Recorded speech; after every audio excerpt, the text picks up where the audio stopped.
Berarti pertamanan ini tidak hanya sekedar menata, kemudian kita sejauh mata memandang, udah cantik nih, gradasi warna udah oke, gini gini gini. Tidak sebatas itu ternyata ya. Ya, jadi bukan hanya indah aja, bukan hanya seni, tapi Oh, ada sainsnya juga. Jadi baik, ada baik. perpaduan seni dan ya sains itu. Itu yang mahal kalau hire Mbak Asti. Yang paling membuat Mbak Asti, waktu ngerjakan nih project nih pusing banget nih, harus bolak-balik ternyata ketemu kendala. Oh ini baru ketahuan, oh ini ternyata tanahnya unsurnya begini nih, oh ternyata airnya begini nih. Pernah nggak Mbak? Ya, ya tadi tiap masing-masing punya Ya, masalahnya. yang Cuman paling. yang sekarang yang memang yang mungkin yang saya cerita yang update aja ya, proyek yang sekarang saya banyak kerjakan di ada salah satu apartemen. Ada yang minta aneh-aneh nggak? Oh sering banget. Contohnya yang Mbak Asti terus yang ada gimana ya gitu. Ya biasanya yang kadang yang bertentangan aja sih. Maunya hijau, maunya segar, tapi nggak mau ada ulet, nggak mau ada cacing, nggak mau ada nyamuk, nggak mau ada tanah. Ya sulit karena saya tanaman hidup, namanya tanaman ya.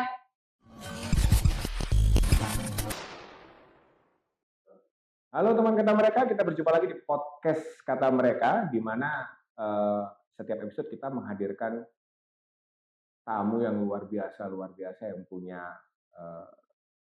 story yang luar biasa. Nah, di episode kali ini ada satu hal yang kalau kita jeli memperhatikan itu di 2 tahun terakhir mungkin ya, itu ada banyak sekali konsep-konsep, terutama kalau kita lihat sosial media. Misalnya yang senang dengan pertamanan atau kemudian lagi gandrung-gandrungnya dengan penghijauan gitu ya. Ada banyak sekali berseliweran dan itu ternyata menjadi trending search gitu ya yang apa di sosial media bahwa rumah itu atau kantor atau tempat bekerja itu jika interior dan eksteriornya itu back to basic, back to nature, itu katanya itu membuat suasana itu jadi lebih menyenangkan, lebih adem. Itu katanya begitu. Tapi sebetulnya kalau kita mencermati, ya oksigen lebih bagus begitu. Selain lebih hijau, lebih sedap dipandang mata, ya memang sirkulasi udara dan lain sebagainya itu ternyata tidak semudah yang apa kita bayangkan. Karena penataannya itu justru harus teliti, harus tepat, kemudian menghitung cahaya, matahari dan lain sebagainya. Pokoknya banyak dan apakah seribet itu kita langsung aja ngobrol dengan ini teman lama saya yang nggak tahu berapa tahun yang lalu saya pernah sowan ke kediaman beliau dan sekarang hadir di studio kata mereka. Mbak Asti apa kabar? Baik Mas.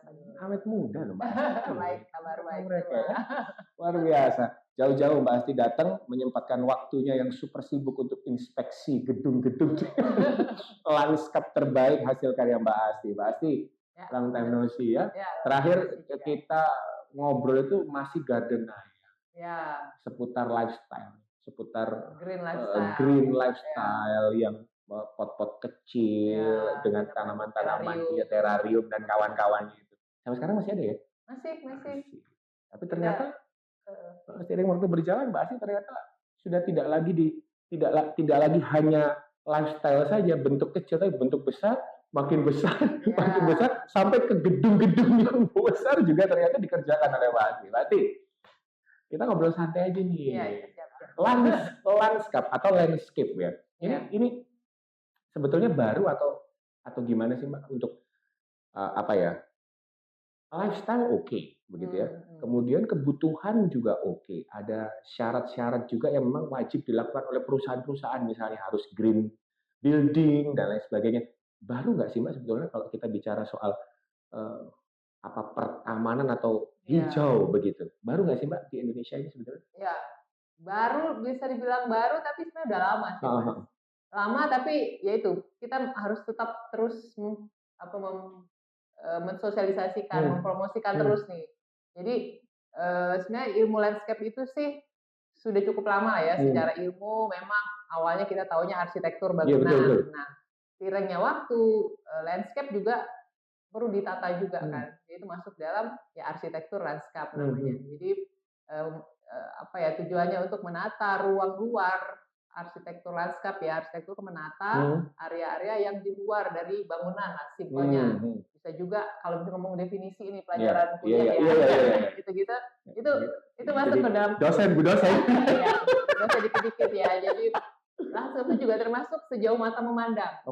Sejauh mata memandang, bentang alam itu lanskap. Jadi kita ada orang kalau fotografi kan landscape kan, itu salah satunya. Nah, landscape itu emang yang sudah ada di alam, nah kita tinggal menata gitu. Jadi yang sudah, dan itu ada landscape alami, ada landscape buatan. Itu apa ya kategorinya deh. Jadi profesinya itu ya saya arsitek lanskap namanya. Jadi kalau bangunan arsitek, kita arsitek lanskap. Inggrisnya landscape architect gitu. Jadi memang secara term ya itu dari ilmu dari luar juga sudah berkembang duluan. Nah, masuk ke Indonesia ya cukup lama juga sih. Saya dari IPB itu udah sekitar angkatan 30-an ya, berarti sudah udah 60, hampir 60-50 tahunan itu sudah ada untuk ilmu landscape sendiri ya masuk di Indonesia gitu, secara diakui dalam universitas maksudnya. Jadi bukan ilmu-ilmu yang ya baru-baru berkembang, itu dari di awal pertama itu dari kampus IPB ya, Institut Teknik Bogor, itu yang kembangkan di awal. Nah, jadi dan itu seiring jalan waktu tentunya semakin negara berkembang, ilmu kebutuhan untuk landscape, untuk keindahan, untuk ruang luar hijau itu pasti akan dibutuhkan lah. Kita lihat negara Singapura ya. Iya, betul. Ya kan, maksudnya apa?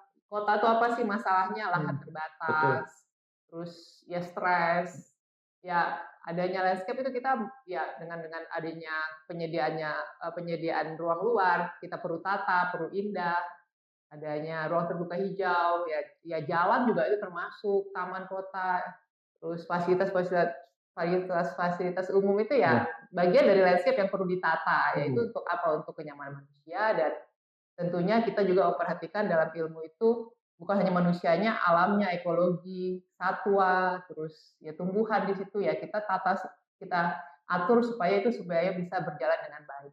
Istilahnya bisa sustainable dan ya akhirnya akan resilience kota itu. Ya suatu kota, suatu lanskap. Ya ke situ sih. Bisa bayangkan ya. Jadi yang ditata itu bukan hanya bagian luarnya aja, teman kata mereka, tapi juga bagaimana sustainable untuk semua.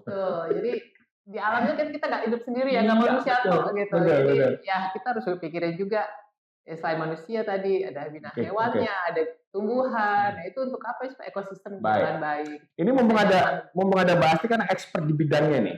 Kalau misalnya rumahnya kecil begitu, kemudian tidak punya lahan, banyak kan sekarang daerah-daerah perkotaan itu yang memanfaatkan sedikit saja itu, entah dia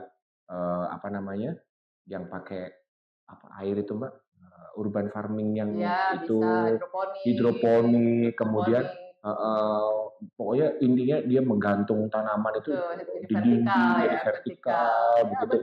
Terus kemudian ada yang pakai tanaman apa itu Mbak namanya, yang kayak kelambu itu yang dipotong terus ditata dari atapnya begitu. Itu sebetulnya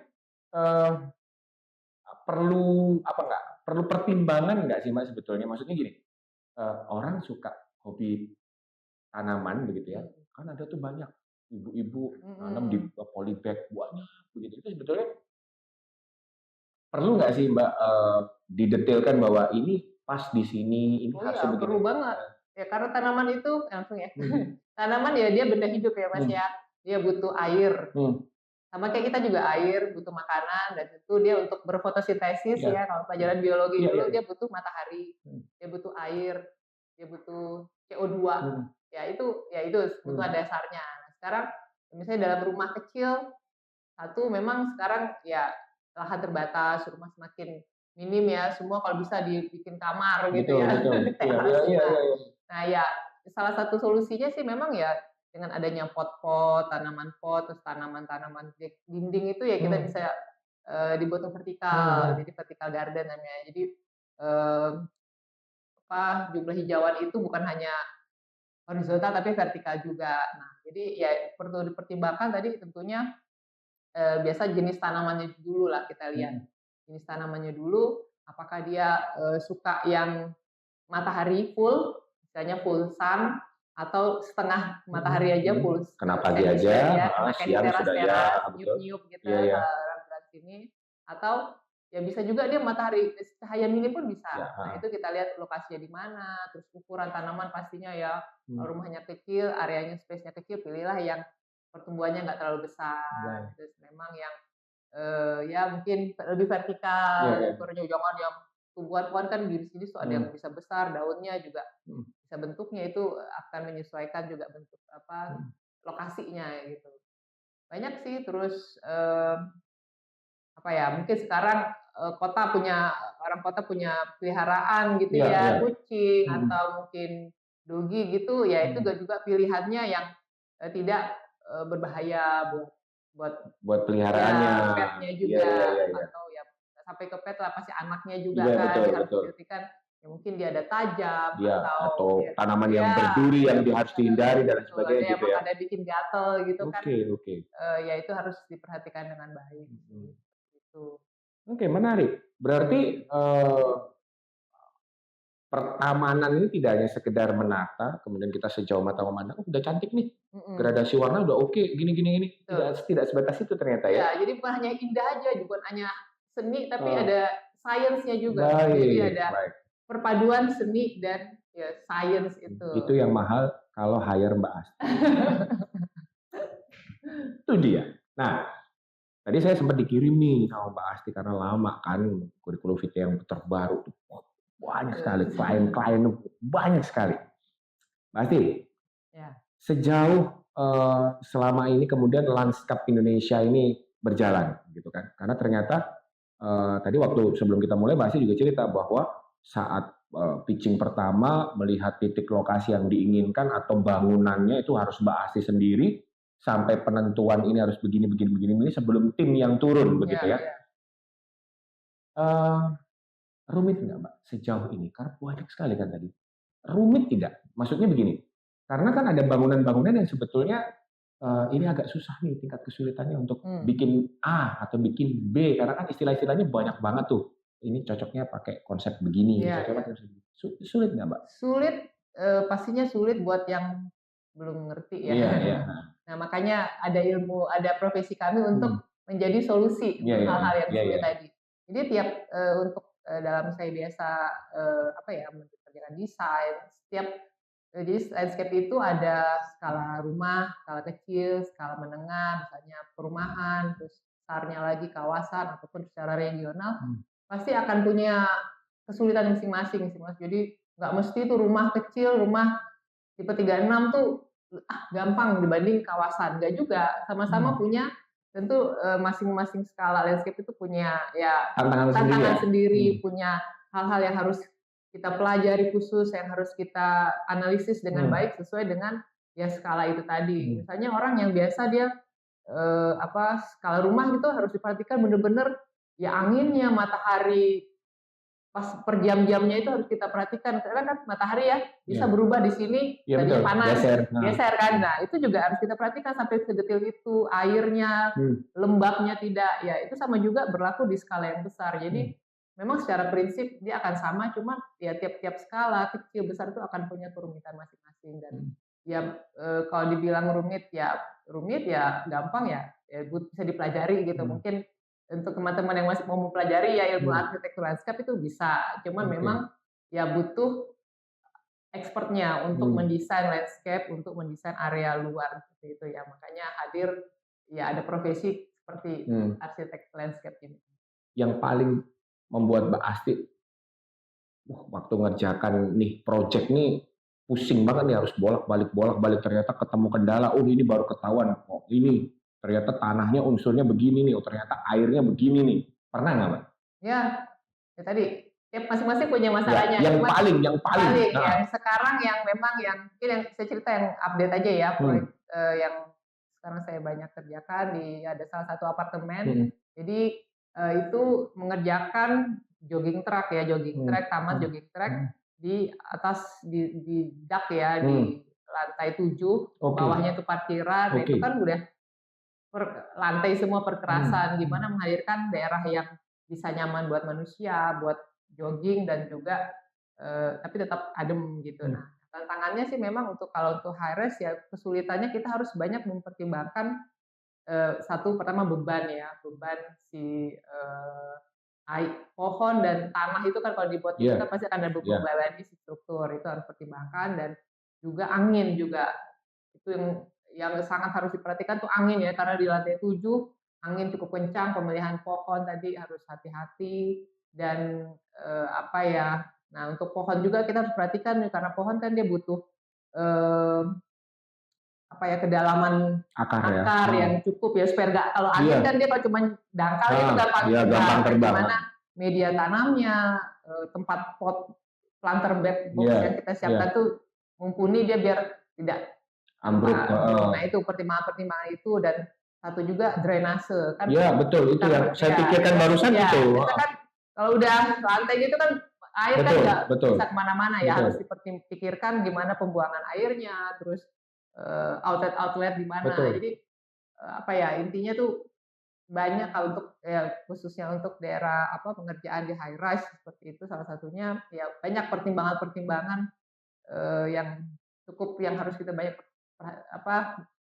kita pertimbangkan lah. Nah itu kan di lantai 7 tuh. Di lantai 7 kan berarti apartemen tuh udah jadi tuh, Mbak. Iya. Udah jadi. Otomatis kalau ada perubahan begitu, ini ya hard work juga. Jadi harus mungkin harus melobangi apa begitu. Melakukan itu juga. Dan sama aksesnya juga ya kan, lantai 7 ya Mas, bawa tanah kan ya bebannya berat ya dibanding dengan yang di lantai. Karena biasa dump truck tinggal ya. Kalau lantai 7 ya tantangan tadi, kita juga harus bagaimana membawa tuh ke lantai 7 lewat, ya bisa lewat lift, ada juga, tapi tetap akan ada waktu izin segala macam, karena kan sudah running ya apartemennya di situ. Ya itu akses itu cukup perlu diperhatikan.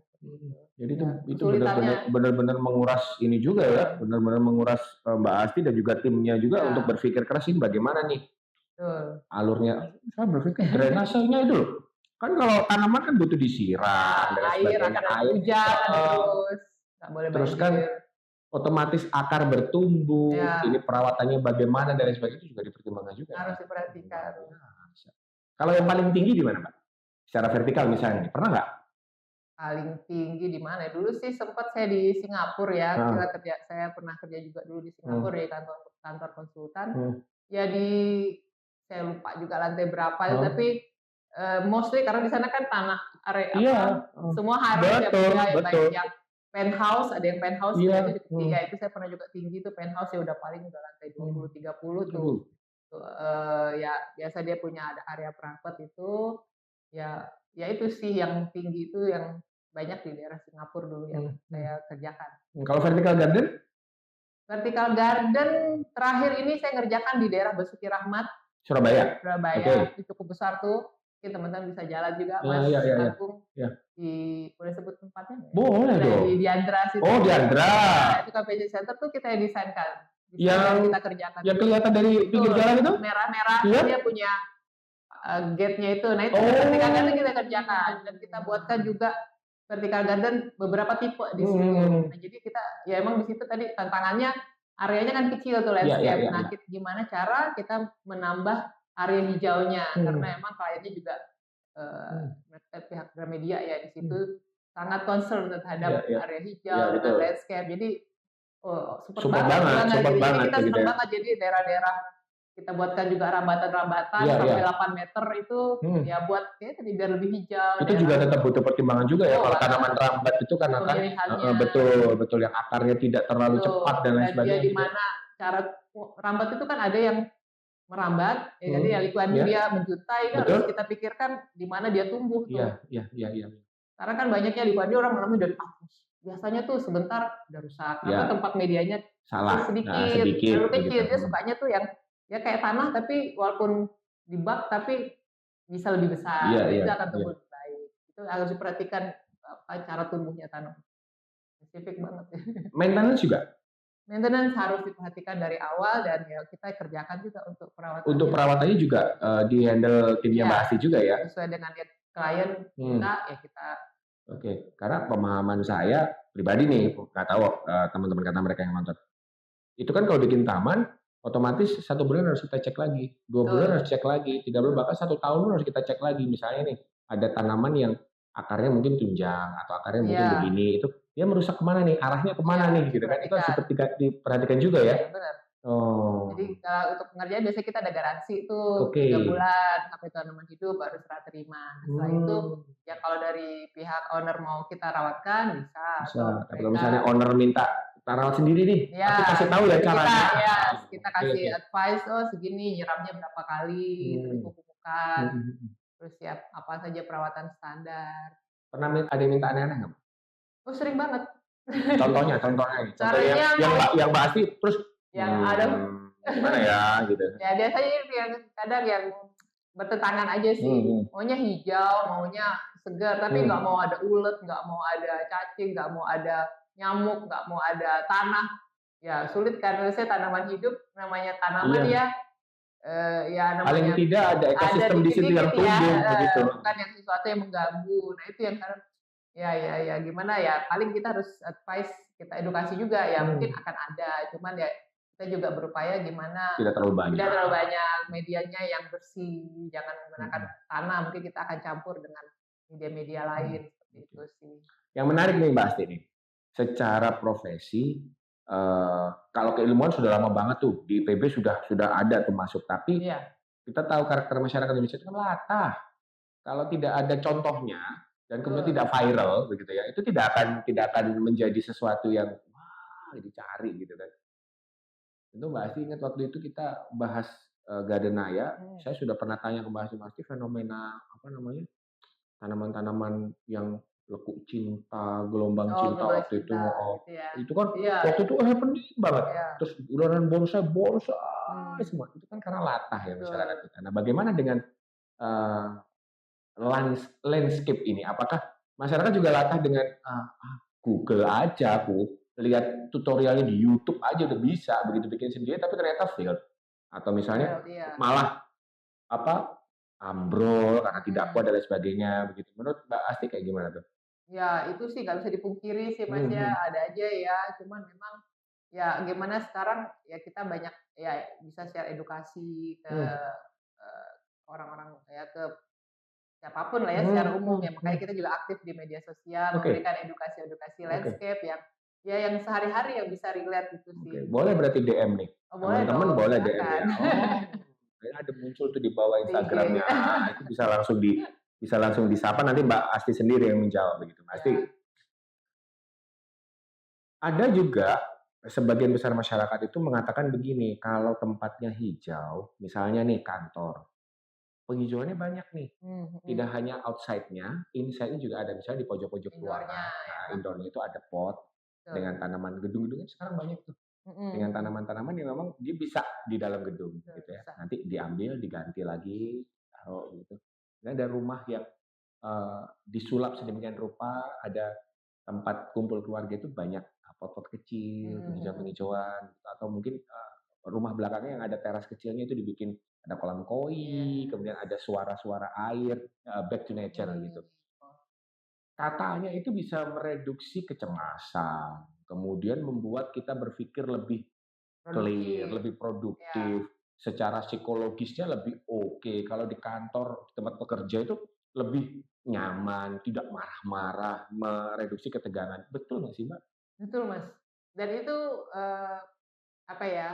secara literatur memang ada di situ ya. Dan saya juga lihat ada penelitian-penelitian yang dia terukur dari adanya hijauan, adanya area suasana hijau itu akan meningkatkan kenyamanan, menurunkan kecemasan. Dan pernah saya baca satu penelitian jurnal, jadi dia mengukur tuh orang dalam satu ruangan produktivitas kantor ya, ada yang kantornya disetting tanpa hijauan, ada yang disetting dengan ada hijauan. Nah, dilihat dari apa sih orang stres? Nah, mereka lihat dari kayak denyut nadinya, dia ukur, jadi sampai sebegitu ya. Maksudnya jadi penelitian dia untuk melihat membandingkan tuh apa sih yang membuktikan tuh pernyataan benar nggak bikin nyaman ya, terbukti dari penelitian tersebut gitu loh, kelihatan dari jadinya lebih di relax ya, seperti itu sih kurang lebihnya. Jadi ya terukur seperti itu Mas, dan benar gitu. Jadi benar-benar beberapa klien Mbak Asti pasti juga ada pertimbangan itu juga kali ya, yang di gedung-gedung itu mereka minta ada penghijauan itu mungkin ada pertimbangan itu juga kali ya, karena ruang terbuka hijau itu teman kata mereka itu juga sempat jadi concern pemerintah baik kota maupun provinsi. Ruang terbuka hijau itu ada yang sampai dimasukkan ke Perda juga, peraturan daerah. Karena tidak boleh digunakan untuk bangunan, kemudian tidak boleh untuk naruh barang-barang, karena kan ya namanya masyarakat kota, urban begitu ya, yang macam-macam karakternya. Nah, kalau tidak diatur oleh peraturan daerah terkait dengan ruang terbuka hijau pasti akan nggak karu-karuan begitu. Nah, kalau kayak sekarang nih Mbak, cocoknya kayak apa sih? Kalau misalnya nih hunian-hunian sekarang itu cocoknya kayak apa? Kalau misalnya cuman punya RTH-nya, ruang terbuka hijaunya di depan kecil gitu. Kemudian kalau malam gitu duduk kita tapi nyamuknya banyak gitu. Kayak gimana sih Mbak sebenarnya? Banyak tuh, itu paling standar banget itu. Ya nyamuk ya memang ya, kayak berdua kecil pasti tetap. Nyamuk itu nggak diajak nongkrong. Itulah. Tapi kalau nyamuk jangan ada air terbenam. Iya. Cuma memang dari kita menyarankan biasanya untuk yang tadi ya daerah kecil ya bisa dibuatkan dari tanaman-tanaman pot. Potnya pun juga sekarang yang lucu-lucu tuh. Macam-macam bentuknya, ukuran, material, bahkan ada yang juga self watering sekarang. Iya, nah betul. itu yang membantu kita tuh misalnya lagi mudik orang keluar kota ya itu masih cukup aman untuk beberapa hari. Nah itu untuk space kecil sama ya tadi penggunaan yang tanaman-tanaman vertikal itu bisa banget dieksplor buat menambah ruang hijau. Dan mungkin skalanya nggak usah terlalu besar, beberapa saja dengan ada batu-batu kecil dan bak meja untuk tempat giling-giling tipis-tipis. Minum teh sama suami atau istri gitu kan, ngobrol malam-malam gitu. Itulah tempat-tempat yang memang didesain baik untuk menikmati rumah gitu. Jadi ngapain nggak harus jauh-jauh nih, ya kan nyantai-nyantai keluar ya oke, tapi sesekali untuk harian. Iya, apalagi yang punya momongan kecil, kita punya anak kecil gitu kan, edukasi buat anak-anak juga mencintai alam, mencintai ya lingkungan dari hal-hal kecil di rumah. Dan faktanya teman kata mereka, satu hal, faktanya ada di depan mata saya sekarang, bahwa menyenangi begitu ya, menjadikan tanaman itu sebagai bagian dari kehidupan itu ternyata bukan hanya memberikan sisi tenang secara psikologis, kemudian secara ide itu muncul dengan awet muda.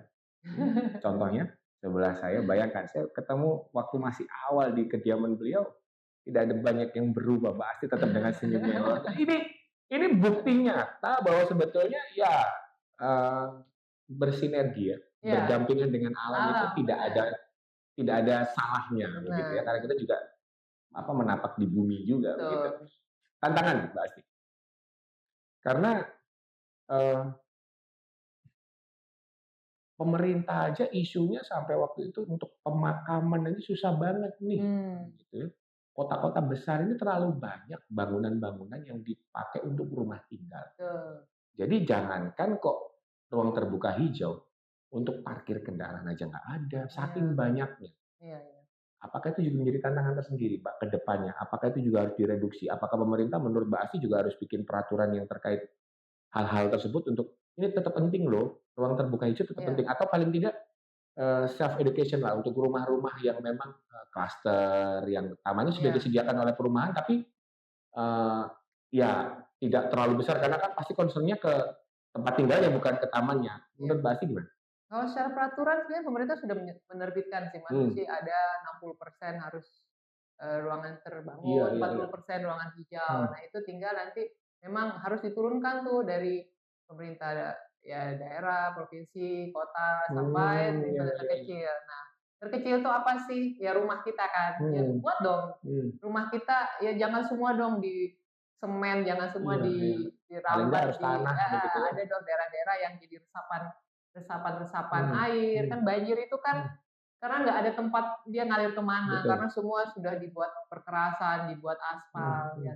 Semua rumah kita kecil yang tiap ada rumah tuh buatlah resapan-resapan air di mana air bisa masuk ke tanah, bisa disimpan air. Air itu apa ya? Itu tuh pertumbuhan juga dengan tanaman-tanaman yang ada di sekitar kita. Jadi kalau saya sih boleh campaign ya, hal-hal yang mungkin ya memang isu besar di luar, banjir, itu Betul. semua apa, pohon hutan Illegal logging dan dihilangin, sebagainya, ya ya dipotong, dipotong. dihilang. Ya, ya itu ya silahkan pemerintah lebih aware terhadap Iya, itu. bumi bisa fight back loh. Yes, ya itu Alam salah itu bisa, satunya. ya bumi juga Apa bisa sih yang fight bisa back. sekarang pertanyaan apa yang bisa kita lakukan ya Betul. dalam ya sebagai personal, sebagai keluarga, buatlah di rumah kita sih area-area yang nyaman, daerah-daerah hijau yang bisa menjadi tempat apa ya, tempat manusia dan ya satwa juga dan tumbuhan bisa membuat ekosistem yang baik. Bayangkan kalau tiap rumah Mas Agung, rumah Mas siapapun, rumah saya punya hal itu, dikalikan di situ kan cukup banyak gitu Cukup kan. banyak, Pasti akan besar gitu loh. Maksudnya sel-sel di rumah, buat mungkin urban farming, itu isu-isu apa rawan pangan sekarang yang banyak sekarang isu-isu segala macam. Kalau di rumah kita punya storage pangan sendiri kan, itu kita kan luar bikin biasa gitu. hidroponik itu ada ininya, kangkung, apa gitu kan, lombok Di gitu. rumah itu yang ya itu yang kita terus spread, kita campaign untuk biar bisa apa ya, bukan hanya nggak perlu butuh ya arsitek landscape butuh, cuman ya tetap masing-masing itu yang saya lebih concern ke tiap orang-orang, saya ke siapapun. Ini pesannya Mbak Asti ini masih sama seperti waktu dulu loh. Karena memang balik lagi, bukan hanya karena Mbak Asti ini kemudian concern di landscape dan itu menjadi sebuah keilmuan yang menjadi profesi, tapi ya back to basic, manusianya sendiri. Jadi kalau misalnya penasaran, seberapa hijau kediamannya Mbak Asti, DM tanya alamat, main ke sana, pasti akan wah. Rumah masih tambah hijau sekarang. Rumah masih tetap kan ya? Masih sama, tambah hijau pasti. Tambah hijau pasti. Iya. Menarik. Jadi kalau kita tidak mungkin membantu pengawasan penebangan liar atau isunya banyak lah. Karena kita tidak ada kepentingan ke sana misalnya nih. Ya paling tidak betul. Ya, paling tidak kita secara individu, secara pribadi atau memperkenalkan itu dari rumah kita sendiri, keluarga kecil kita sendiri. Sel kecil kita sendiri bisa kita kontrol. Betul. Itu sebagai satu bentuk bantuan juga. Betul. Kata Mbak Asti, kalau misalnya satu komplek ada 40 rumah, satu rumah bikin masuk hidroponik lah atau apa. Susah-susah jangan susah lah. Satu pohon lah, satu pohon. Misalnya jambu air, yang sini mangga, kemudian yang sini itu banyak kalau itu. Yang sebelahnya sini khusus dia tomat, lombok dan sebagainya bisa tuker-tukeran kalau panen. Dan itu banyak sudah dilakukan oleh masyarakat kita, teman-teman kita yang tapi tidak di perkotaan. Karena di perkotaan pasti isunya mereka akan tetap kekurangan lahan terbuka hijau. Tapi apapun itu bisa diusahakan kok. Polybag itu dengan pot-pot bisa kok, kontainer. Kontainer, kemudian sekarang ada self watering itu ada mirip-mirip hidroponik. Mirip-mirip lah. Kita tinggal penerapannya aja dan pasti kita butuh tahu tanaman apa yang bisa ditaruh di situ. Ya. Mbak Asti, terima kasih banyak. Sama-sama. Semoga bisa memberi enlightenment ya. Iya, betul. Sepanjang podcast kita pasti akan muncul terus tadi Instagram baik Landscape Go, Landscape Indonesia, termasuk Instagramnya Mbak Asti, boleh DM, boleh Mbak? Untuk tanya-tanya atau mungkin tertarik ada produk apa aja sih? Ada konsultasi atau produk ada produk yang disediakan dan ditawarkan oleh Mbak Asti, bisa langsung DM, main ke kediaman beliau. Pasti akan terkagum-kagum dengan kehijauan kediamannya Mbak Asti. Kita ada Instagram, ada TikTok, ada YouTube. Ya YouTube kurang update sih sekarang. Jadi banyak Instagram dan TikTok. Ya, karena Instagram dan TikTok memang itu yang lagi dilihat gitu ya. Dan jangan kaget, story-nya Mbak Asti pasti seputar tanaman dan jalan-jalannya beliau aja, kontrol-kontrol dan sebagainya. Saya suka lihatnya begitu soalnya. Mbak Asti, terima kasih banyak sudah mampir di studio Kata Mereka. Salam untuk suami. Siap. Karena yang mengerjakan kemana-mana, Mas. Kepanjangan tangannya Mbak Asti begitu ya. Sehat terus Mbak Asti. Sehat terus juga sama-sama. Semoga campaign-nya terus berjalan dengan baik. Semakin banyak gedung-gedung perkantoran, rumah tinggal yang terus menghijau setiap harinya, tidak hanya di Surabaya, Tapi seluruh Indonesia. Ya, untuk Indonesia yang lebih baik, lebih baik hijau dan lebih hijau, lebih sehat pastinya. sehat. Pasti terima kasih banyak saya lagi. Sama-sama. Kita akan bertemu lagi di episode yang lain. Tentu saja kita akan menghadirkan tokoh-tokoh, teman-teman kita yang siap memberikan self experience, kemudian story-story hebat terkait dengan apa yang sudah dikerjakan selama ini. Saya mewakili semuanya pamit undur diri. Sampai jumpa.